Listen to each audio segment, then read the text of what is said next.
Building a version 2. First thing I do is I lay out all my pieces to make sure I have all my plane and know where everything's at in good shape. Now, I'm going to test fit everything. I just kind of put them on to make sure they actually fit. Okay, I'm happy with the test fit. So now I'm going to start doing the assembly on this. Do this with hot glue. It's really pretty easy. Glue on both sides here, make it good and strong, just a little bit. And right along the bottom. Don't have to be very thick. It's going to get good coverage. This is the strength in the plane. There we go. Sorry, my glue gun's giving me problems.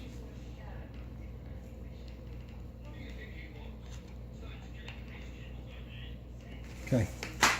Just place it, and we should already pre-fit this so we know it fits. It goes in there, goes in there, goes in there. Run a little piece of scrap here. We're going to run a piece of scrap down the edge. The excess off. Get the excess off the other side. And we're going to hold this straight. Down straight. We'll find the high spot, put it at 90 degrees, and hold this down. Let that dry for a few seconds. Okay, we're going to do the same procedure for the rest of the plane as we're doing on this one. On version 2, your motor is going to be mounted inside the plane on the top and bottom. I'll come back to that in a minute when I show you. That looks pretty good. This bar goes on this wing. Do the same thing. It's a little too much glue that I'm putting on, but he's doing it for the video purposes. Just a real thin coat of glue. You can also use foam safe, CA, or just about any glue that will hold foam. Hot glue works pretty well. It's pretty easy. It's cheap, so why not push that in? Take the excess off. And get a 90-degree angle.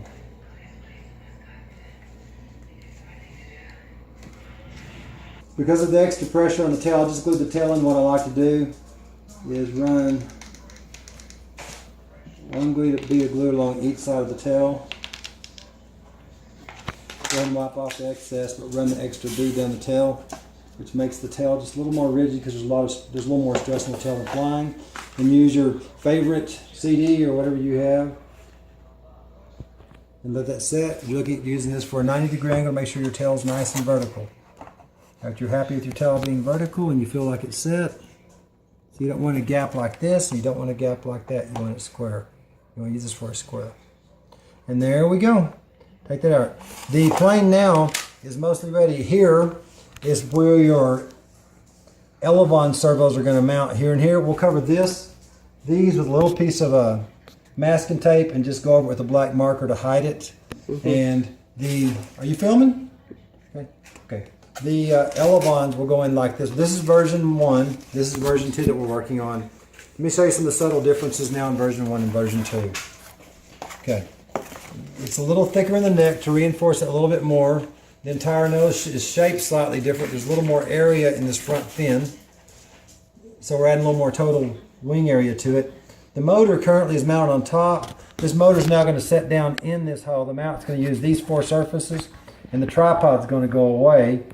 And that'll put the motor central. It should fly a little bit better.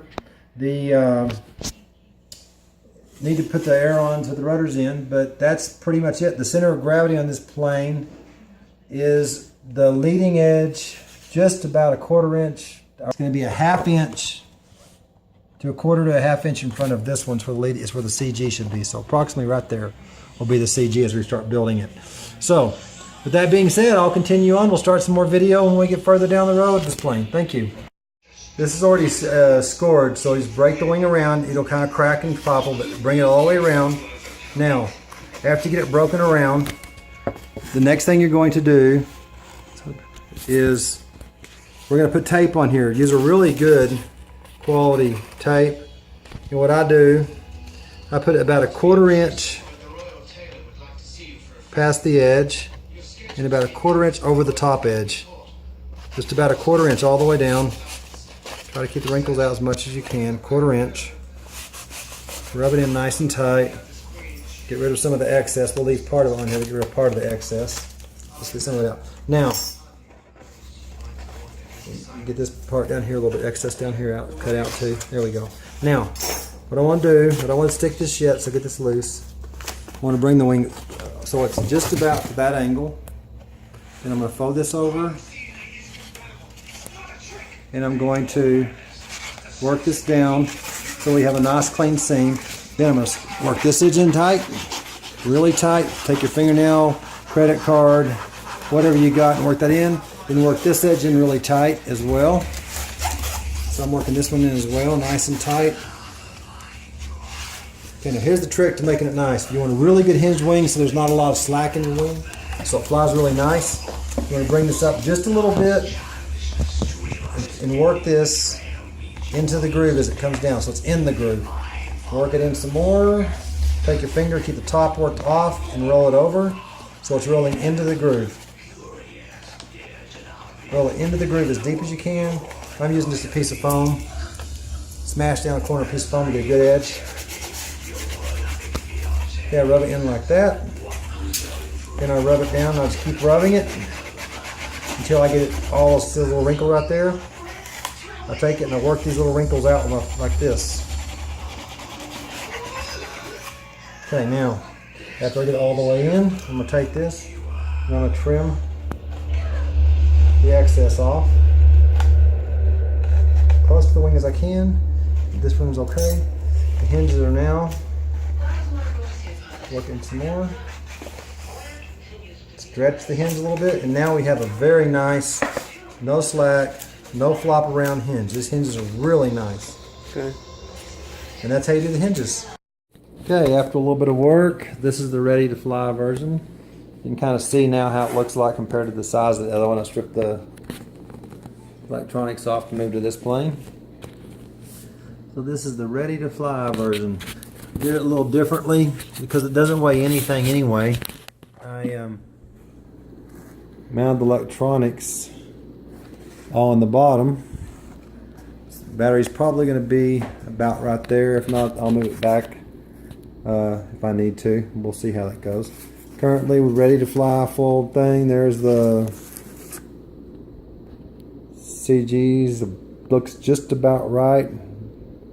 It's right there where it's balanced. It looks good. And hopefully tomorrow it won't be too windy and the sun will come up, and sometime tomorrow we'll try it out and get you a video posted and see how it goes.